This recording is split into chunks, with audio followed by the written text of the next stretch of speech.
Hello, terrific Ty. How are you? I'm well. Yourself? I'm doing very well, thank you. I love talking movies. Great. I love writing Yeah. about them and talking about them. What got you into talking about movies and TV and film and all of that kind of stuff? I mean, have you always been someone who enjoyed the cinema and theater and everything having to do with entertainment? The story, and I've been a working movie critic for almost 40 years now, 20 years at the Boston Globe, 10 years at Entertainment Weekly, and then freelance before that. The story I tell, and it's true, is that I was a general moviegoer until I was 14. My dad died when I was quite young. When I was 14, my mom said, "Hey, there's a movie coming on at midnight tonight. That was your dad's favorite movie. You should stay up and watch it." And it was a Marx Brothers movie called Duck Soup from 1933, and I had never seen anything like it, and that was it. I was in.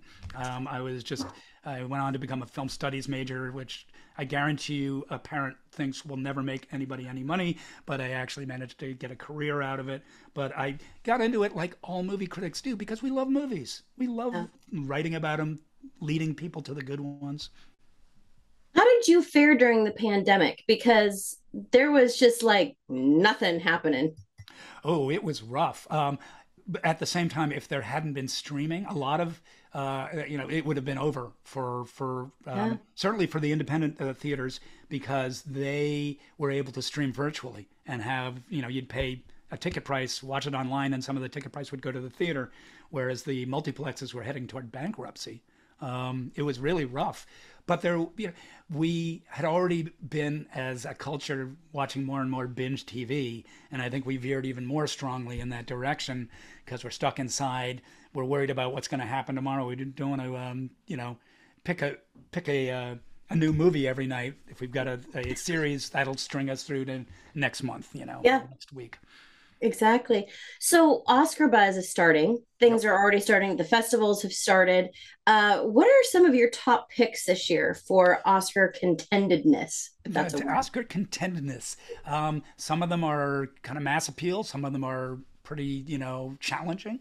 One of the ones I really like is a movie called The Fablemans.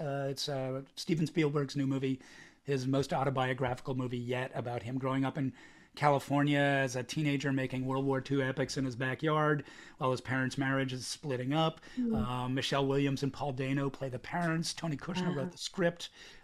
It's a really and it's Spielberg. I mean, he knows how to Yeah. tell a movie that just pulls you in. Um, there's a movie I haven't seen that I'm really looking forward to that is getting incredible advance buzz for Kate Blanchett, who's already won 2 Oscars.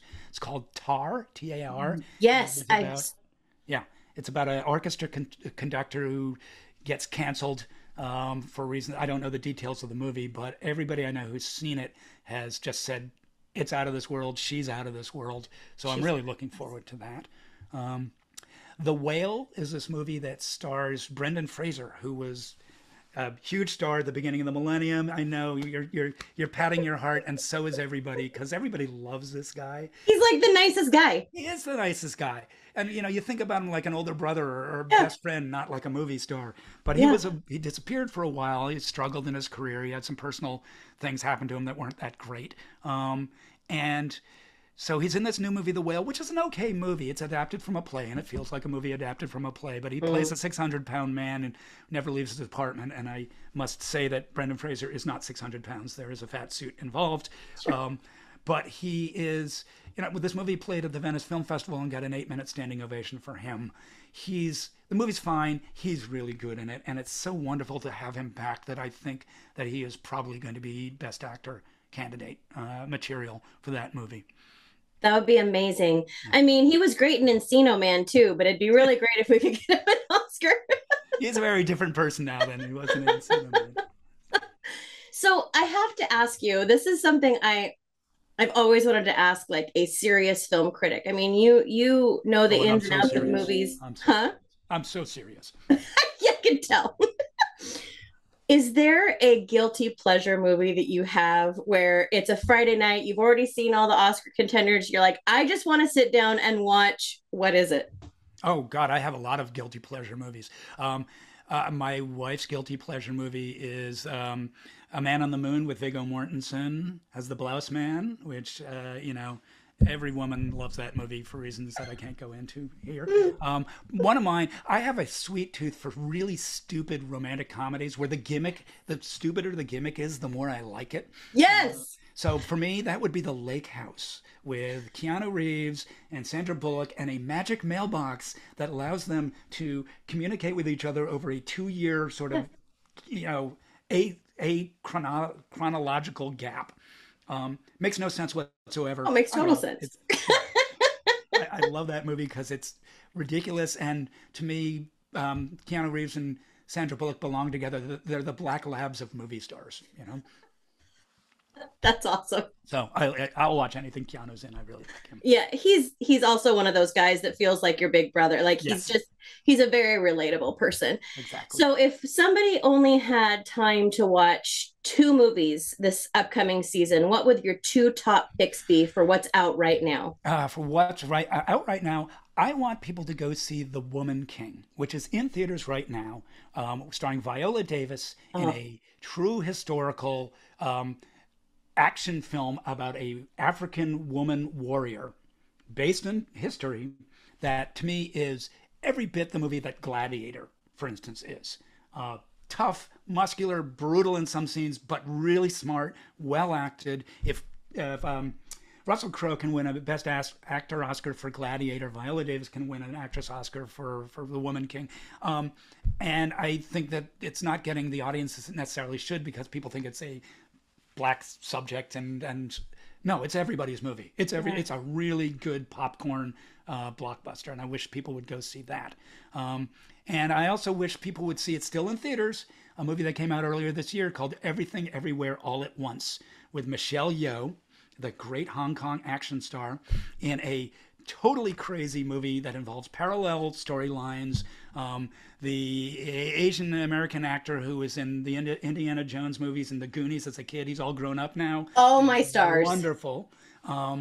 And Jamie Lee Curtis is in it as the IRS auditor of your nightmares. It's nuts. It is a little independent movie that's actually has made like 70 million, which is huge for an independent movie. It's Wow, still in yeah. theaters, and I wouldn't be surprised if Michelle Yeoh gets an Oscar nomination out of it. So it's called Everything Everywhere All at Once. It's nuts, but I love it.